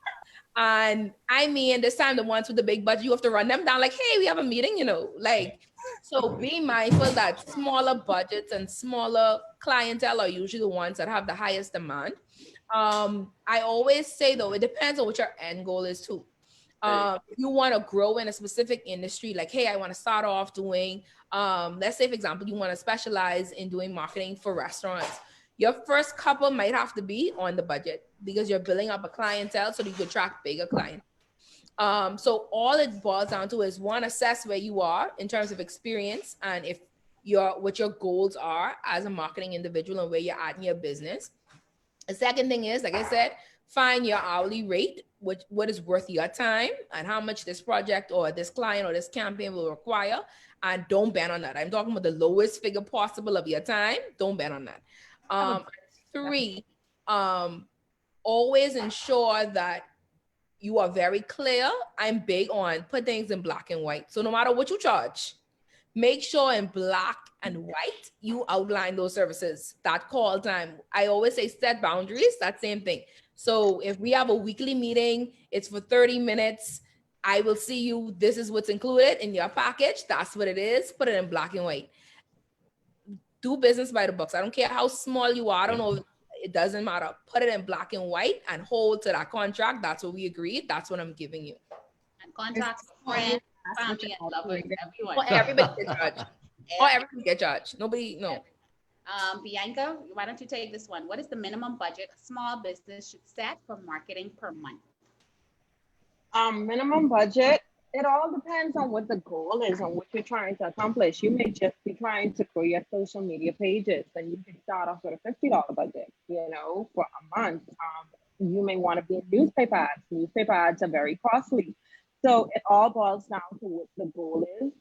Is it a campaign? Is it a product? Are you just trying to brand yourself, get yourself out there, which platforms you want to use? And when you look at that, that will help you to be able to determine the budget based on the platforms you want to use. And so definitely understanding what the goal is, and then that will help you understand what platforms you need to use, and then in turn, setting the budget. And so it could start from anywhere from $50 straight up to $1,000 a month. It all depends on what it is you're trying to accomplish. Good. Kieran, what is your elevator pitch to emphasize the importance of marketing to SMEs? That's a hard gun. What is your elevator pitch to emphasize the importance of marketing to SMEs? All right. So basically, a good strategy to have in place is something that you're giving away, which is a social media audit. So if you can actually step correct, you go there with a document that shows your assessment that, hey, I noticed that your Facebook page, it doesn't have any engagement, or your last post. This was actually how I landed one of my jobs. Your last post was in 2017 and it's now 2020. My company offers XYZ, and these are my rates. And you give them an example of the type of service that you can provide. But if you go there and you are prepared, then you blow their mind right away. So go there with the document. It's called a social media audit. LaShanta is actually giving away one tonight. A lot of the marketing professionals in here can probably help you with that as well. But if you go there prepared, you almost have your foot in the door like right away. Nice. Dario, how would you price your services now during these difficult times? Money not making, money ain't making, pre-COVID. What I've done over the years, that's still stand true, especially during COVID. I give basically everybody half an hour free consultation. And what I gather, after the conversation, sometimes my compensation might be how much percentage I could get of every product sold through my push, because I'm not only just a marketing expert, I'm a sales expert. That's one of my greatest gift I can sell. And so if I could get 25 cents on every dollar, I'll give you free consultation at the end of the day, especially during COVID. Because persons, $150 just to sit down with me for half an hour is what I'm looking at. That's what I normally charge based on my years of experience, and my resume states that. So I bring a lot to the table when I sit down as a business consultant. But I always give each client half an hour free, just to assess, because some persons just want supplementary income. They don't want a full business. They still love their job with the insurance and all that. So I have to find it out first. How hard should I work for you when you just want a supplementary income, or do you want to go self-employed? And then I put that strategy together and put all of my documents together. Nice. So you kind of customize it in this season. Per customer. Yeah. Like now I'm actually retrofitting a food truck. So in my yard now, I did that all day. So the agreement is I want a percentage of every dollar sell in the truck. I'll do all the work. I'll retrofit the food truck. I'll bring it to market, just like how I brought Party Bus. I introduced Party Bus to the Bahamas, basically. And many Party Bus afterwards, they got free consultation. But what I got was referral business with the Party Bus, with the consultation also. Nice. Petra, someone is asking, how important is a company logo, and what should you consider when creating a logo? Okay, so a company logo is for me, it's really, really important, only because that is what speaks when you're not able to speak. So if you're gonna slap something on a flyer, it needs to fit who you are. What you're trying to portray, what your voice is. So when I sit down with my clients and I kind of understand what they are, who they are, what they want to portray, I'm like, hey, okay, do you like red? Do you like blue? Do you like black? Do you like yellow? Because different colors portray different things. Some people might like bold fonts. Some people might like, regular fonts. Depend. They might like something fun, might like something funky. Logos really speak to who you are. It's something that you can attach. You can put it on things. You can put it on your employee shirts. You can put it on your hats. It goes on your business card. It's pretty much something that can live any and everywhere. So I think it's something that's vitally important for any company, any personal brand, any person that's trying to get themselves out there and market themselves, that they need to have. So we have Jay Johnson in the chat. He's saying, yay, let me win the logo from Petra. So we're going to go ahead and give him the free logo from Petra. Also, I'm going to give away Kenneth's email ad to Alexis Davis on Facebook. So congratulations to you, Alexis, and congratulations to Jay Johnson. Great questions coming in. And this next question is for Shanae. How do you, and this is from Facebook, how do you market yourself as a consultant to a corporation when you are presenting a service that they've never heard of? Repeat the question, you broke up for a minute. How do you market yourself as a consultant to a corporation when you're presenting a service that they've never heard of? I'll copy it in the chat as well. I think it's just a matter of making sure you come into whatever pitch you're doing prepared and having measurable results. So with anything, if somebody's not familiar with it, you can give them the information that's necessary and kind of show them, this is what this is and this is what this can do for you. So I don't think them not knowing what it is a big issue. I think it's more so how you present yourself and making sure that your portfolio kind of depicts what exactly this service can yield, what results this can yield. Good point. Preparation is key, right? Mm-hmm. Love that. So we've had quite a few active participants in the group tonight. I'm also going to give away a consultation with Dario to Jerome Sherman. Should we do that? I think so. I think he's been very active tonight in the chat. So we're going to give that away to Jerome. And then we have one other question I saw from Don Smith. Did I miss it, guys? I think I missed it. I think I lost it. What is a percentage, or Jerome is asking, no, I missed it, guys. I'm so sorry about that. Okay, so we're gonna wrap up in a few seconds. But the last question, I'm gonna ask this one to Shanna. What about charging for your expertise, years of knowledge and experience over what your effort is required? Do you charge based on your expertise, your years of knowledge and experience, or the effort that's required? That's a good question. I think it's a mixture of both. I said in the chat, you, like Diasante said, you set your effective hourly rate, and then you should document how long it takes you to do things. And then that can help you with your starting price, right? So effective hourly rate is basically what you want to be paid per hour. So you can say, okay, I want to make $70,000 in a year or $50,000 in a year. And then you say, okay, I only want to work 30 hours a week. And then you calculate the math like that, right? Now you also have to consider the value that you're bringing to people. So for example, if you are a mobile barber, and so you may charge $40 a haircut, and you might be like, my God, I can walk into your barbershop and spend $15. Okay, but I just cut down like hour and a half of you being on the road, sitting in traffic. I'm coming to you. I have to pay for my gas. I'm bringing convenience to you because you could still be working while I am on my way to you, right? So there are some people who will not bat an eye for paying for $40. It's really the value. But of course, you have to break it down to people and explain to them, okay, this is the difference between the $15 and the $40 haircut, right? It could be your technique, it could be a service, but it also could be, this is what I save you, and not just in time. Good point. Excellent answer. Excellent answer. Good point. Good point. And Lambo says that value I'm bringing to that hour, that's the key, right? Mm-hmm. So all winners, we just want to remind you, we're about to wrap it up now.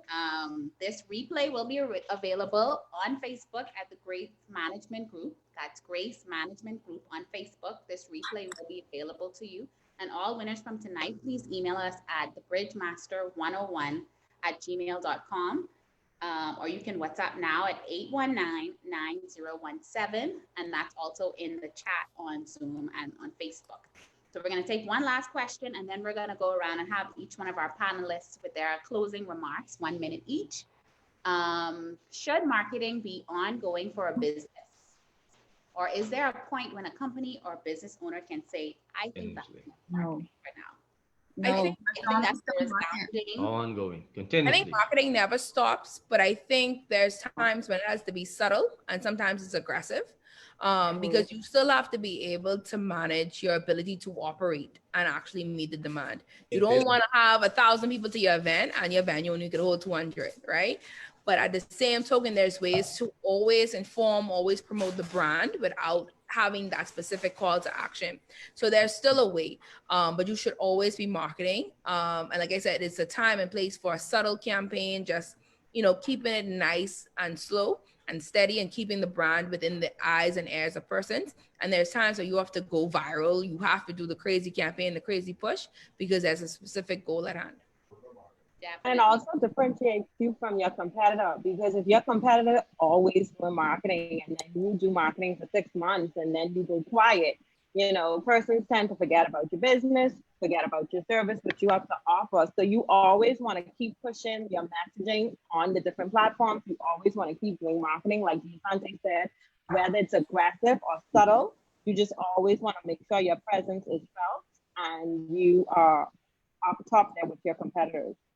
Shanna says Coke and McDonald's never stop marketing. Never. So I'm just going to end that with period. Period, right? Thank you guys so much. We're now going to go around the Zoom table and we're going to give our presenters a 1 minute wrap up. We're going to start with, we're going to go in the reverse of the way we read the bios. So Shanae is up first. Okay, well, thank you guys so much for tuning in tonight. This was a really engaging and fun discussion. I actually learned just as much as probably the people that tuned in tonight. But yeah, my name is Shanae Smith. If anybody didn't catch it, I'm a communications and marketing professional. Like my bio said, I'm dedicated to the art of perfecting digital storytelling. I am the co-founder of Unseen Media, which is a media company offering photography, videography, graphic design, and social media management. Our handles are Unseen Media on Facebook, Instagram, and we have a website, unseenmedia.net. My personal handle is @LifeOfNay on everything, Facebook, Instagram, Twitter, and YouTube. And thank you guys so much for tuning in. Awesome. Next up, we have Shanna Edgecombe. Hey guys, so like LaShanta said, I'm the creative consultant with TREP Consulting. TREP is short for entrepreneur. I help you get clear on the direction of your business so that you can get paid more, you can set up your processes and present your business well on and offline. So you can find me at trepadventures.com. Why TREP Adventures? Because entrepreneurship is an adventure. And you can also look me up at shanaedgecombe.com, and I just dropped those things in the chat. Awesome. Next up, we have Petra. Oh, it's me. So hi everyone, good night. And I want to thank all of my panelists for allowing me to be in your presence as well. I am the managing director for Chameleon Management Group, and as soon as I'm done talking, I'll put it in the chat.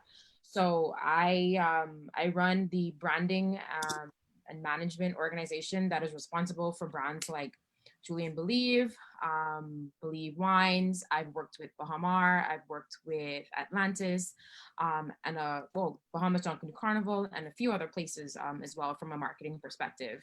I love to create and build brands up, personal brands, small businesses, and entertainers, which is my specialty, I guess. It's been great talking with you guys. I too have learned some stuff tonight and have been refreshed on some stuff. Digital is king at this point. Content is king, even though traditional is not dead. Tradition is still there. It's still there. But yeah, I definitely want to thank everyone for tuning in today and listening. Awesome. Next we have Kiran. want to say good night, everyone. Thanks for tuning in. And of course, it was an honor to be amongst other marketing professionals in the industry. I actually just recently launched my marketing agency. It's called More Profits Marketing. And we specialize in helping you with social media. We help small businesses profit. As the name says, More Profits Marketing, because you're in marketing to make money. You're marketing to make money. You're in business to make money. And that's what I'm here to help you do. I am currently the assistant manager of public relations and social media at Atlantis Paradise Island. I've done campaign management at CBS Bahamas. I've done social media management and marketing management for Bahamas House Church. So my portfolio is definitely speaks for itself. I have a variety of retail, ministry, and of course, hospitality. And I'm a small business owner going on 6 years in November. So my passion is small business. I like to see small businesses win. And definitely I'll drop my information in the chat box as well. All right, thank you, Kieran. Up next is Kenneth. Oh yes, there I am. Good night, everyone. It's been fun. It's been fun. A lot of you guys, I'm probably going to hit up off chat and probably try to work with you guys because I think we could all work together. Chemist.net was basically founded off of entertainment, like I said before.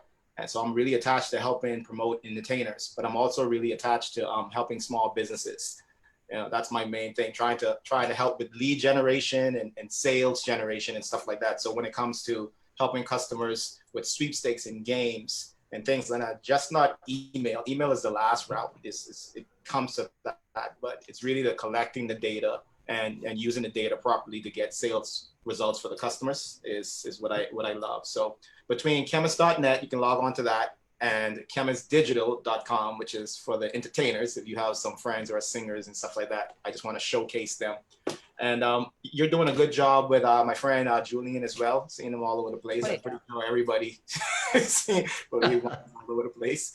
So it was really good hanging out with you guys, and hope to hang with you guys some other time. Awesome stuff. Next we have Dario. Yes, Dario Torelli, Penzari Marketing and Consultancy Group. I did most of my business under my name, but I launched Penzari last year. My claim to fame to most of the audience is Carnival. I spearheaded Carnival as president of the Bar Owners Association, and that's a result of how determined I am with the product. My specialty is business. I've spent many years as a sales executive in some of the biggest companies in the world here. And so I'm a field salesman. I go on the road. And so I bring all of that knowledge together when I sit down with a client, from conceptualizing a thought in your mind to bring it to fruition or taking your business to another level. Awesome. So he's the guy. Before we got started today, Dario showed us a little bit of his work, so we got to see the mannequins in live and living. And that's one of my paintings. I painted that in 1988. Oh, no. A scene on Rose Island. Again with the 80s. Okay. I was about to say. Okay. Thank you, Dario. Next up, we have Diacente. Yes, it's definitely been a pleasure. Seeing as I wanted to leave everyone that's viewing with 3 points. When it comes to marketing, remember to have fun. One of the key things when people see the Bush Cook, we have a lot of fun with what we do. And so I want to encourage everyone to have fun, take risks. The reality of it is a lot of things I was suggested there is still trial and error. And so you have to remember that you have to figure out what works best for you and your company, your brand, and your services. And the third thing is don't forget conversion. Whether you're an influencer or not, or whatever, at the end of the day, it's all about the goal is profit, not just popularity. And so I don't want you to forget that. I really wanted to give away tacos tonight, but because of the COVID orders, I want one now, please. I can't say when we'll be open again. And I'll message my order. Tacos at the moment, which are coming to Bush Cook soon. But I know I really haven't been out there for a while for the past 2 years in terms of my marketing, but definitely I put my contacts there. If persons want to contact me, whether it's catering or creativity, they could contact me and I'm available. Yes, Sante, you can still give away those tacos whenever you're ready. I will. I will. definitely will give you some coupons to post on the page. Very So good. persons could utilize. All right. Very good. Very good. And then last but not least, we have Bianca. Good evening. Thank you all for having me. Just like my other panelists said, I learned a lot. Like Diasante said, I want to leave you with some tips. Be innovative, be creative. And like she said, make sure you always get a return of investment. A lot of things that persons are doing now, especially with COVID happening, a lot of persons are just trying to get out there and not understanding what it is they're doing. And you want to see return of investment. So make sure whatever it is you're doing, you're getting some sort of return of investment. I am the owner of PBS Marketing and Communications. The good thing about me is I've been privileged the opportunity to work in so many different parts of marketing, from PR, brand strategy, branding, digital marketing, traditional marketing, and events. And so if you need any needs with marketing, communications, or events or branding, I did drop my information in the chat. Reach out to me on Facebook. It's Bianca Bethel Sawyer, on IG, Sawyer BBS. And I also dropped my email and telephone contact. So thank you again for having me. Awesome. And then I'm going to just throw myself in here because I will not miss this opportunity as well. I'm LaShanta Smith, and I'm the owner of Lamory Smith. It is a boutique branding business, and I help entrepreneurs to get visible, to get started, to get visible, and to get paid. So I do that through helping you to create online branding strategies. I assist with social media. I like to do live broadcasts, hence why I'm here talking to you tonight. So I do a lot of that on my Instagram page at Lamory Smith. You get to see all of my cute kids, and then we talk all about branding and business there on Instagram. So I'll drop my information in the chat as well. It has been a pleasure. I have been in the presence of greatness for the last 2 hours, and I'm going to gladly hand this over to Stefan Sands, who is the Chief Engineer here at Grace Management Group and Bridgemaster.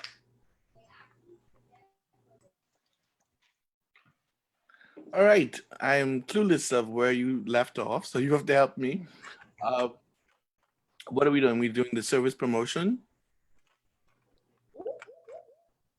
Or did you? Yes, sir. Okay, so I wanted to give an opportunity to a friend of mine who has a marketing, I guess, company to just go ahead and just sell herself about maybe 3 minutes to most. If she's still in here, Antonice, you can go ahead and unmute your mic and go ahead.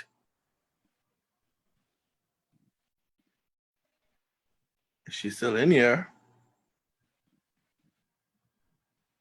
Maybe WhatsApp her and see if she can come back on. I can do that. I'm going to randomly do that to another person who has a marketing company, if they, or a service or a product that they want to advertise. You can quickly unmute your mic while I look for Antonice.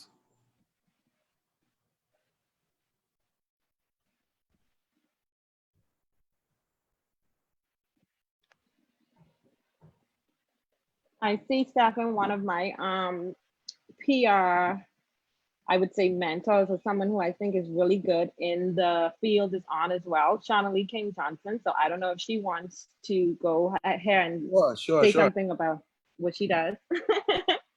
Shauna Lee? Shauna Lee is definitely the best. Yes. Shout out to Winwood PR. Agreed. So she don't even have to come on. We can tell all of it from. Right, but you just give her information. That's it. She got a cosign. Okay. All right. So I'll just wait on her for a second, but I just want to thank everyone for joining us tonight. This is a lot of monies. You can't even put a price to this information that was shared here tonight. All of you have a number of years underneath your belt, experience. And so the whole idea and the concept for this panel was to, of course, share this information with persons, especially during this time, and of course to network. And the reality is to as well get some more jobs for these amazing folk here. on this panel. But like I said, thank you so much. Anthony's is not here, so If I'm anyone is here from Grand Bahama, I know Davina Rutherford is also on, and she's like the event guru in Grand Bahama. So I don't know if she too wishes to say something. Hi, Right. Davina. Good evening. Thank you for that. Yes, my name is Davina Rutherford. I own a company called MYB Bahamas. It's an event management company. We specialize in planning, logistics, and execution. And I've worked for companies like BTC in the Northern Bahamas under LG Ferguson Mackey. I've done work for IL Cares and the OWN Foundation. And I'm the person responsible for all the speakers that come to Nassau for OWN Talks. Awesome. well. That's awesome. I think Very good. Go ahead and drop your information in the chat as well, Rutherford.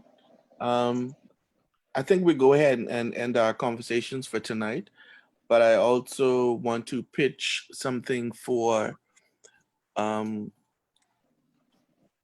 of the creators and photographers or persons who aspire to be photographers or want to get into the business. This is a series of panel discussions that we're going to have for various subjects throughout the I guess country. And so our next panel discussion is going to be with photographers, and our panelists are going to drop the flyer and registration on their wherever they're going to choose to do so. But the next one is for August 22nd, hosted by Sherrod Lightburn.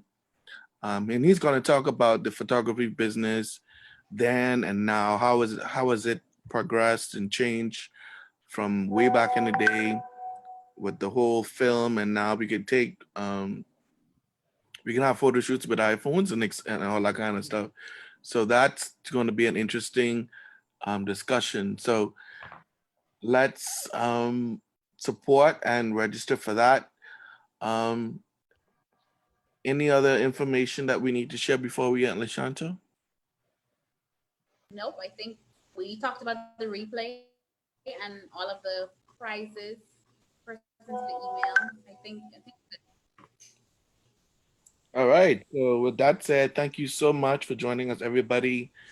And to my wonderful panelists, again, thank you so much. You guys are amazing. And we'll get together soon after this whole COVID thing. I want to put, yes, for the free tacos. Yes. And the wings and the entanglement pastas. a lot. But great conversation tonight. Again, thank you so much. Thank you, Facebook, for joining us. Please share the live. Please continue to share it so that persons who may have not seen it tonight can look and get some information. Have a great evening, everybody. Good night, good night, good night. Bye. Good night, everyone. Bye-bye.